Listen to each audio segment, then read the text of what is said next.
لله الصلاة والسلام على أشرف المرسلين وعلى آله وصحبه أجمعين. അല്ലാഹു സുബ്ഹാനഹു വ തആല എല്ലാവരെയും സ്വീകരിക്കുമാറാകട്ടെ. നമ്മുടെ വിവാദത്തോടും സൽക്കർമ്മങ്ങളും അല്ലാഹു സ്വീകരിച്ച് നമ്മുടെ സജ്ജനങ്ങളിൽ നാം ഏവരെയും ഉൾപ്പെടുത്തി അനുഗ്രഹിക്കുമാറാകട്ടെ. നമ്മുടെ ജീവിതത്തിന്റെ മാർഗങ്ങളിലും അല്ലാഹു ഖൈറും ബറകത്തും നൽകി അനുഗ്രഹിക്കുമാറാകട്ടെ. മഹാനായ അബ്ദുല്ലാഹി ഇബ്നു ഉമർ റളിയല്ലാഹു തആല പറയുകയാണ്, ഇദാ സുബ്ഹത ഫലാ തുഹദ്ദിസ് നഫ്സക ബിൽ മസാഇ. നീ പ്രഭാതമായി കഴിഞ്ഞാൽ വൈകുന്നേരത്തെ സംബന്ധിച്ച് നീ സംസാരിക്കരുത് എന്ന് പറഞ്ഞാൽ, രാവിലെ ആയി കഴിഞ്ഞാൽ നീ വൈകുന്നേരം വരെ ജീവിക്കുമെന്നുള്ള വർത്തമാനം നീ പറയുന്നത്. അല്ലാഹു തആല ആ വൈകുന്നേരത്തിനുള്ളിൽ നമ്മുടെ ആയുസ്സ് അവതരിപ്പിക്കും, ഒരു പക്ഷേ തിരിച്ചെത്തേക്കാം. അതുകൊണ്ട് തന്നെ ഇത് അസ്ബഹത ഫലാ തുഹദ്ദിസ് നഫ്സക ബിൽ മസാഇ. പ്രഭാതമായി കഴിഞ്ഞാൽ നീ വൈകുന്നേരത്തെ കുറിച്ചുള്ള ആലോചനയും ചിന്തയും ഒന്നും നീ നടത്തരുത്.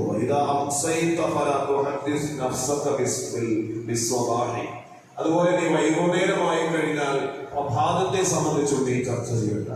കാരണം ആ പ്രഭാതം നീ എത്തിക്കുമോ ഇല്ലയോ എനിക്കറിയില്ല.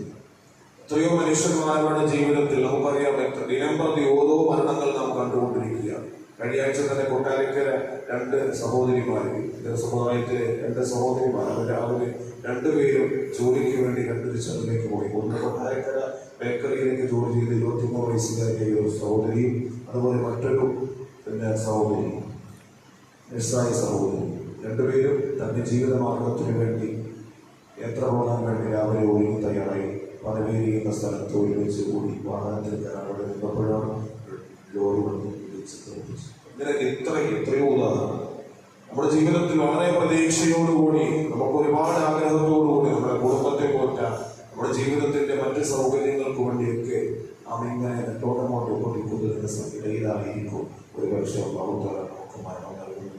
അല്ലാഹു തആല നമുക്ക് എല്ലാവർക്കും ദീർഘായുസ്സും ആഫിയത്തും നൽകി അനുഗ്രഹിക്കുമാറാകട്ടെ. അതുകൊണ്ട് തന്നെ മഹാനായ അബ്ദുല്ലാഹി ഇബ്നു ഉമർ റളിയല്ലാഹു തആല പറയുന്നു, ഈ പ്രധാനമായ ദോഷത്തെ സംബന്ധിച്ച് വൈകുന്നേരത്തെ സംബന്ധിച്ച് സംസാരിക്കരുത്.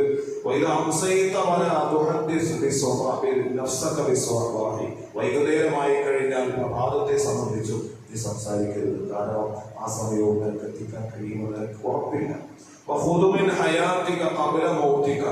നിന്റെ മരണം എത്തുന്നതിന് മുമ്പ് തന്നെ നിന്റെ ജീവിതത്തെ നീ പരിപൂർണമായി നന്മകൾക്ക് വേണ്ടി നീ പിടിച്ചുകൊള്ളും. കാരണം മരണത്തിന് ശേഷം നമുക്കൊന്നും ചെയ്യാൻ കഴിയില്ല. ആ മരണം എത്തുന്നതിന് മുമ്പ് നിനക്ക് ഒരുപാട് സൽക്കർമ്മങ്ങൾ ചെയ്യാൻ നിനക്ക് അവസരമുണ്ട്.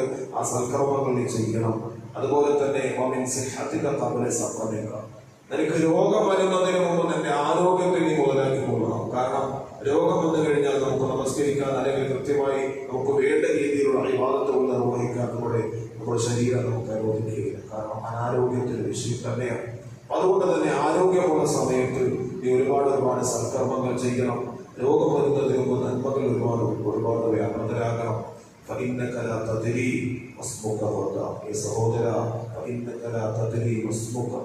നാളെ നിന്റെ പ്രഭാതത്തിൽ അല്ലെങ്കിൽ വൈകുന്നേരം അല്ലെങ്കിൽ രാവിലെ നാളെ നീ എന്തായിരിക്കും, നിന്റെ പേരെന്തായിരിക്കും?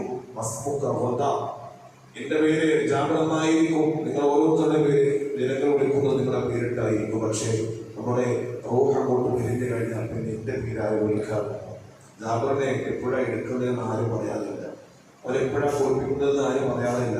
അവരിലേക്ക് കൊണ്ടുവയ്ക്കുന്നത് എന്റെ പേര് ഉപയോഗിച്ചായിരിക്കത്തില്ല, മറിച്ച് ആ ഒരു നിമിഷം നമ്മുടെ റൂഹ് അങ്ങോട്ട് പിരിയുന്ന സമയം മുതൽ, നമ്മുടെ കണ്ണങ്ങോട്ട് അടയുന്ന സമയം മുതൽ, നമ്മുടെ ശ്വാസം നിലയ്ക്കുന്ന സമയം മുതൽ നമ്മുടെ പേര് ഇതുവരെയും നമ്മൾ ഉപയോഗിച്ചിരുന്ന നമ്മുടെ കൂടെ ഉണ്ടായിരുന്ന നമ്മുടെ ഭാര്യയോ നമ്മുടെ മക്കളോ നമ്മുടെ കൂടപ്പിറപ്പുകളോ നമ്മുടെ പള്ളിയുമായി സഹകരിച്ച് ബന്ധപ്പെട്ടവരൊക്കെ എല്ലാവരും ആദ്യമായിട്ട് മാറ്റിവെക്കുന്ന ഒരു സംഗതി നമ്മുടെ പേരായിരിക്കും. ആ പേരങ്ങോട്ട് മാറ്റിവെച്ചു പിന്നെ മറ്റൊരു പേരാ, ഒന്നെങ്കിൽ ബോഡി അല്ലെങ്കിൽ മയ്യത്ത് അല്ലെങ്കിൽ എപ്പോഴാണ് പിന്നെ ജനാസ, ഇങ്ങനെയൊക്കെ പല പേരുകളിലാണ് നമ്മുടെ ഓരോരുത്തരുടെയും പേരുകൾ അറിയപ്പെടുന്നത്. അതുകൊണ്ട് നിന്റെ നാളത്തെ പ്രഭാതത്തിൽ അല്ലെങ്കിൽ നാളത്തെ നിമിഷം നിന്റെ പേര് എന്തായിരിക്കുമെന്ന് നിനക്കറിയില്ല. ഒന്നുകിൽ മയ്യത്ത് എന്നായിരിക്കും, അല്ലെങ്കിൽ ജനാസ എന്നായിരിക്കും, അല്ലെങ്കിൽ മറ്റേതെങ്കിലും ബോഡി എന്നായിരിക്കും, ഒക്കെ ആയിരിക്കും നമ്മെ ജനങ്ങൾ വിളിക്കുന്നത്. അതുകൊണ്ട് നാളത്തെ പേര് മയ്യത്താണോ അല്ലെങ്കിൽ മറ്റേതെങ്കിലും പേരാണോ എന്ന് ആർക്കും അറിയാൻ കഴിയില്ല സഹോദര.